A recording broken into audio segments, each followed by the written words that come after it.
Hello and welcome to Scholar Fedu. This is our UTME prep series where we provide relatively detailed solutions and explanations to the UTME questions. And in this recording, we're looking at the UTME questions for biology for the year 2014. This is the second part of the recording. We'll be looking at the next 25 questions. Before we continue, please don't forget to subscribe to our YouTube channel if you've not done that already. Like and share our content, and you can also visit our website at scholar.com to practice the UTME exam for free. Alright, first question here on ecology. Which of the following instruments is used for measuring atmospheric pressure? Atmospheric pressure is measured using a barometer. The hydrometer is used to measure relative density or density. Hygrometer is used to measure relative humidity, while thermometer is used to measure temperature. So the barometer here is the instrument that is used in measuring atmosphere. Next, also on ecology, the influence of soil on organisms in a habitat is referred to as, that's what we call edaphic factor. It has to do with soil related factors. Next, on genetics and variation, the genetic makeup of an organism is described as, this is what we call the genotype. The genotype of an organism is the genetic makeup of the organism. It is the description of the organism in terms of what it has inherited from its parent, whether that gene has been, or that character has been expressed or it is unexpressed. So that is what we call genotype. While phenotype is the physical description of an organism, okay, in terms of the traits that it has inherited and it has expressed. Now, what this means, for example, is, let us say a tall child is born of a tall father and a short mother. Now, this child must have inherited the gene for, or will have inherited the gene for shortness and tallness. However, because the child is tall, that means that the gene for tallness is dominant over the gene for shortness that he has inherited, and that's why the child is tall. Now, if we will talk about the phenotype of that child, we will simply say he or she is a tall offspring, because that's what we've seen. Okay. However, because we know that that child has inherited the gene for tallness and the gene for shortness, but is tall because the gene for tallness is dominant. If we are to talk about the genotype of that child, we will say that he is heterozygous tall. What that will mean is that the child is tall, okay. However, the gene that he has, okay, is heterozygous, meaning that he has the gene for tallness and the gene for shortness, but the gene for tallness is dominant, which is why the that's offspring, okay, is tall. Okay, so here we are describing the organism in terms of what it has inherited, like the genetic makeup of that organism, not just in terms of what we can see. So this is what we call genotype, the genetic makeup of an organism. Next question on ecology. The major limiting factor of productivity in the aquatic habitat is sunlight. Sunlight is the major limiting factor. Okay, sunlight is required in by hydrophytes, that is plants, water or aquatic plants, for photosynthesis. So the amount or the extent of penetration of sunlight, okay, is what affects or determines the level of productivity in the aquatic, in various level in the aquatic habitats. Next, also on ecology, which of the following group of organisms feed directly on green plants? That is the primary consumer. So in a food chain, the grazing food chain, for example, usually starts with the producers. The producers are those organisms that are able to manufacture their food, like green plants, for example. Now, from the producer, we then have what we call the consumers. And now we have the consumers. There are three categories: the primary consumer, the secondary consumer, and the tertiary consumer. The primary consumer are the herbivores. The herbivores, they are those organisms that will feed directly on the plant or the plant products. Examples of herbivores is a goat, for example. A goat is an herbivore. Herbivores are organisms or animals that eat plants only. They eat only plants. Okay, so a goat, for example, is an herbivore, and a goat here is a primary consumer. Why? Because it feeds directly on the producer, the plant or the product of the producer. Then we have the secondary consumer. They are those that feed on the primary consumer. Okay, they feed on the primary consumer, and they could be carnivores or omnivores. And then we have the tertiary consumer that feed on the secondary consumer, and finally we have the decomposer. So the first group of organisms that feed directly on the green plants are the primary consumer. Next, on ecology, a characteristic feature of tropical rainforest is that it contains large number of plant species. Okay, it contains large number of plant species and animal species as well. Also on ecology, the study of how and why population size change over time is. So the study of changes in a population over time is what we call population dynamics. Okay, population dynamics. Next question, also on ecology, and we have lots of questions on ecology coming this year. A severe and long dry season. A severe and long dry season is a characteristic feature of the Sahel Savannah. It is characterized by severe and long dry season. We have our website at scholar.com where you could practice exams for free, the UTME exam and the post-UTME exam. It also features modular quizzes in physics, chemistry, and biology. So if you've studied a topic in any of the subjects and you want to test your understanding of the topic, you can head on to our website at scholar.com and take modular quizzes for free. Also, if you sign up on the website, it has a personalized dashboard where you could use to check your progress in learning. We also have interactive sessions on the website and on our social media platform. Freebies are also available to top performance on the website. Another question also on ecology and microorganism. Which of the following is a nitrogen fixing blue-green algae of soil? That is the rhizobum. So the nitrogen fixing bacteria are those that convert atmospheric nitrogen, they convert it into ammonia, okay, which are then converted into nitrates. So rhizobum is an example of a nitrogen fixing blue-green algae. Next, also on ecology, the soil with highest water retaining capacity is. The clay soil has the largest water retention capacity. It can hold water for a very long time. Okay, the one that has the lowest water retaining capacity is the.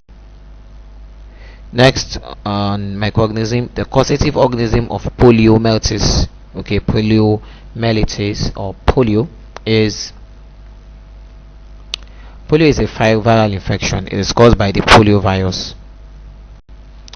Next, also on ecology, one of the ways of controlling noise pollution in urban areas is.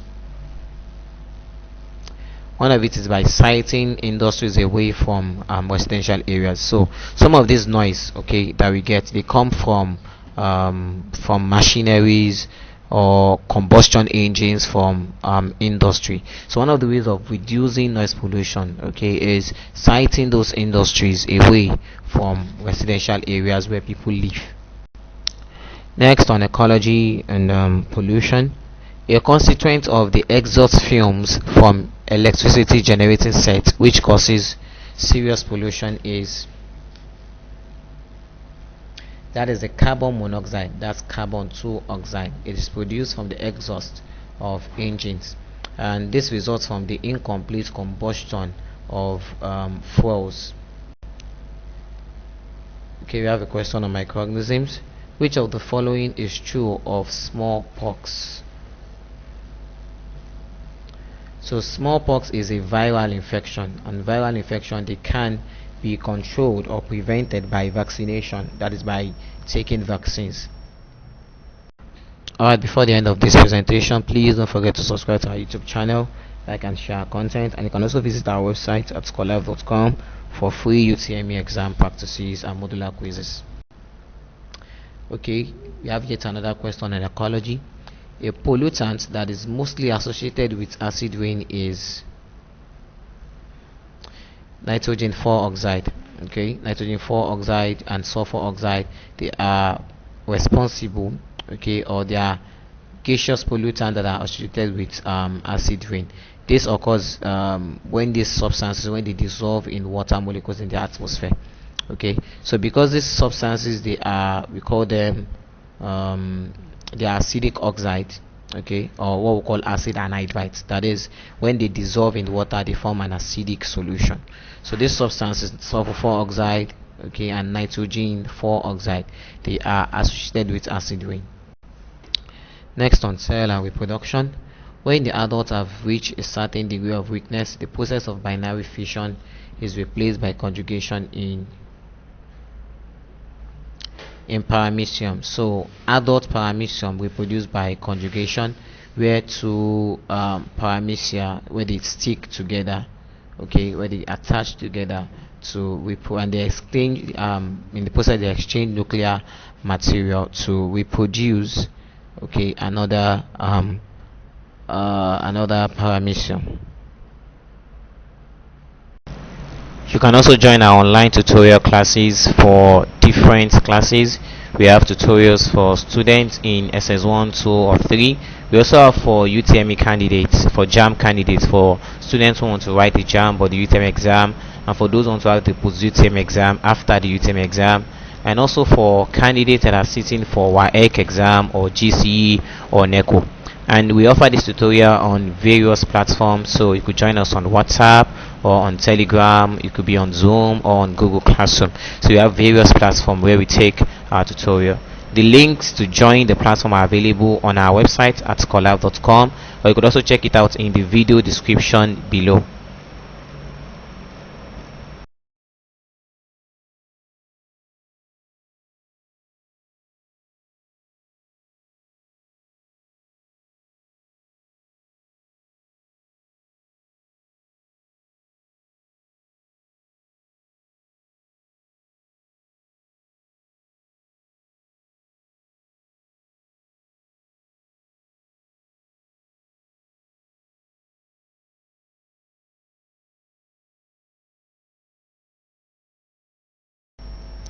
Next question on genetics and variation. A couple has 10 children, all female. Which of the following best explains the situation? So the sex determination was by the man chromosome. Okay, it is the chromosome that is donated by the man that determines the gender of the child.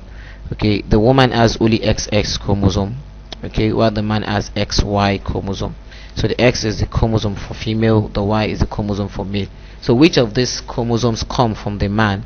Okay, the man and the woman, they donate, each of them donates a chromosome. Okay, so which one comes from the male determines the sex of the child. So if it is the X that is coming from the male, and it can only be X from the female, that means you're going to be having XX, that is female. But if the male donates Y and you have X coming from the male, so you have from the female, so you have XY, and that will be male. So the chromosome that is inherited by from the father is what determines, okay, the sex of the child. So the explanation for here would be that the sex determination of, like, the determination of the sex of those children was by the man's chromosome. Next, on microorganisms, a biological agent with antiviral property is. Interferons have antiviral properties. Next, on genetics and variation, one of the advantages of outbreeding is it promotes disease resistance. Next, also on genetics and variation, an individual with blood group AB can receive blood from those in groups. The group AB is called the universal recipient, meaning it can receive blood from all the blood groups, and there are only 4 blood groups: the blood group A, blood group B, blood group AB, and the blood group O. So a person of the blood group AB is regarded as universal recipient. It can receive blood from any of the other blood group. While the blood group O is called the universal donor, meaning it can donate blood to any of the 4 blood groups. So an individual with blood group AB can receive blood from those in blood group A or B or AB or O. Next, on movement, the streamlined shape of fishes is an adaptation form. So the streamlined body of fishes allows for easy movement. It allows for easy movement. So it helps them to overcome friction. Next question on adaptation. An example of a poikilothermic organism is a Poikilothermic organisms are warm-blooded organisms, and birds are poikilothermic. They are warm-blooded. Another question on genetics and variation. All living organisms are constantly involved in a struggle for existence. This was proposed by. Now, this question is more related to evolution. Okay, and this idea was proposed by Darwin. He claimed that there's what we call a continuous struggle for existence in nature, and over time only the fittest, that is only the organisms that have the right adaptative feature, would survive. Alright, the last question for this year. Adaptive radiation is illustrated in. Okay, so this is a question on adaptation. Adaptive radiation is illustrated in the modified insect mouthparts, that is the different mouthparts that the insects have. Now, these various mouthparts, they are adapted to the habitat of the organism and the food of choice of that organism. Now, what we call adaptive radiation, it generally occurs when you have an organism entering a new area, okay, a new habitat, and in order for it to survive in that habitat, it needs some new characters and traits. So the development of those characters and traits is what is regarded as adaptive radiation. Okay, don't forget to check out our playlist. We have different playlists. We have for full solutions to UTME or JAMB questions and in physics, chemistry, and biology. We also have for modular quizzes as well. Okay, we'll also have a playlist for post UTME or post JAMB exam, and also for crash courses in physics, chemistry, and biology. So don't forget to check out our playlist for the available videos. So that's it for this recording. Thank you very much for watching. Please don't forget to subscribe to our YouTube channel at Scholar Fedu. Okay, like and share our content, and visit our website at scholar.com to practice UTM exam and modular quizzes for free. Thank you.